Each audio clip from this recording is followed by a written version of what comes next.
And Joy Taylor's just the latest that wants to shift attention and credit away from Caitlin Clark and make sure that we all remember Angel Reese, which Angel Reese is always going to be quick to make sure everyone. Joy Taylor just stepped in it big time, and the internet is having a field day watching her get absolutely roasted. The Fox Sports host made some wild claims about Caitlin Clark and Angel Reese. So ridiculous that even her own podcast guest started backing away. The secondhand embarrassment is real. Folks, have you ever seen someone double down on a bad take this hard before? Joy Taylor went on the Joe Budden podcast and doubled down on perhaps her most ridiculous take of all time, saying that we wouldn't be talking about Caitlin Clark the way we... All right, folks, we need to talk about what just happened to Joy Taylor. This is one of those moments where someone says something so off base. You almost feel bad watching them get destroyed for it almost.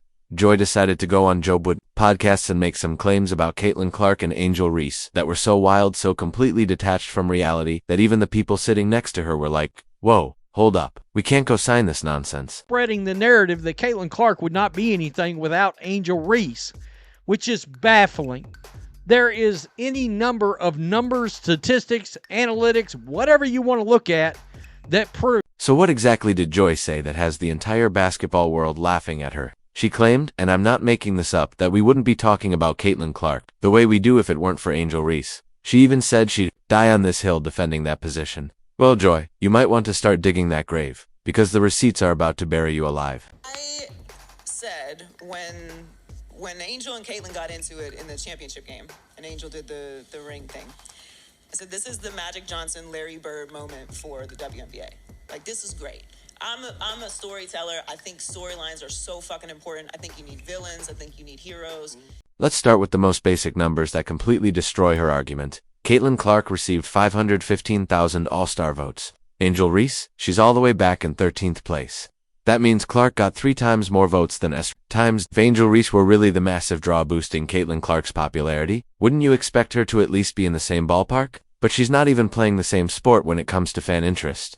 And it upset white men to watch this strong, winning, unapologetic black woman be in their, be in Caitlin's face. In their savior's face. Yeah, and they still cling to it. And it's now like spun to this whole thing where like Caitlin's better than Angel and blah, blah, blah. I just said we would not be talking about Caitlin Clark the way that we do. But Joy's delusion doesn't stop there. She tried to spin this into a racial narrative, claiming it upset white men to see a strong black woman in Caitlin Clark's face. Because apparently, in Joy's world, everything has to be about race. Rather than just acknowledging that one player is significantly more popular and talented than the other, it's exhausting watching people twist every sports conversation into a racial grievance, especially when the facts simply don't support their narrative. And the television ratings tell an even more devastating story for Joy's argument. When the Chicago Sky played the Liberty on national TV, they drew a pathetic 60,000 viewers. Meanwhile, when the Indiana Fever faced that same Liberty team, the broadcast pulled in 2.2 million viewers. That's not a typo, that's 1.6 million. More people tuning in to watch Caitlin Clark than Angel Reese. Blah, blah, blah. I just said we would not be talking about Caitlin Clark the way that we do if it wasn't for that moment with Angel Reese. And I will die on this hill. I will die on this hill. I was with you until that. I will die on this hill. I will die on this hill. I will fight this war. What makes Joy's comments even more ridiculous is the timing. She's making these claims while Angel Reese is having what can only be described as a rough second season. Interest in Reese is clearly declining, not growing. People are starting to realize the hype around her was always more manufactured than organic. The numbers don't lie. But apparently, Joy Taylor didn't get the memo. The attendance figures are equally brutal for Joy's argument. When the Sky played the Mercury recently, they drew just 7,291 fans in an arena that holds 10,000. That's nearly 3,000 empty seats for a team supposedly led by a massive star. Now compare that to Fever games, which are selling out arenas and breaking attendance records week after week. If Angel Reese were truly this huge draw, wouldn't her team be packing arenas instead of playing in front of half-empty crowds?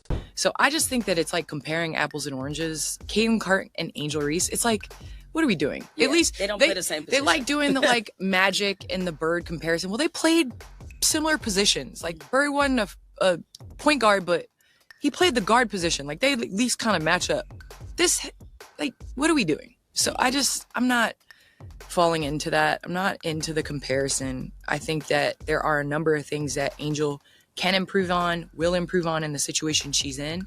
And I think Caitlin Clark has done that even in Joy Taylor's take on Caitlin Clark and Angel Reese is getting roasted, and for good reason. Joy Taylor just lit a match and walked straight into a firestorm. Her recent comments about Caitlin Clark and Angel Reese weren't just off base, they were so wildly out of touch with reality that even her own podcast guests were visibly backing away in real time. She claimed, and yes, this is real, that we wouldn't be talking about Caitlin Clark the way we do if it weren't for Angel Reese. She said she'd die on this hill. Well, Joy, you might want to start digging, because the receipts are about to bury that argument alive. Let's start with the numbers. Caitlin Clark received over 515,000 All-Star votes. Angel Reese, she's sitting in 13th place. That's not even close. Clark got 3 times more votes. If Reese were this massive draw, boosting Clark's popularity, wouldn't she at least be in the same tier of fan interest? She's not even in the same league. TV ratings are just as brutal. When the Chicago Sky played the New York Liberty on national TV, they pulled in a week 60,000 viewers. Meanwhile, the Indiana Fever vs. Liberty matchup featuring Caitlin Clark drew 2.2 million viewers. That's 1.6 million more people tuning in for Clark. These aren't close margins, they're landslides. Angel Reese's struggles undermine the narrative. Joy's timing couldn't have been worse. She's pushing this narrative while Angel Reese is having a rough second season.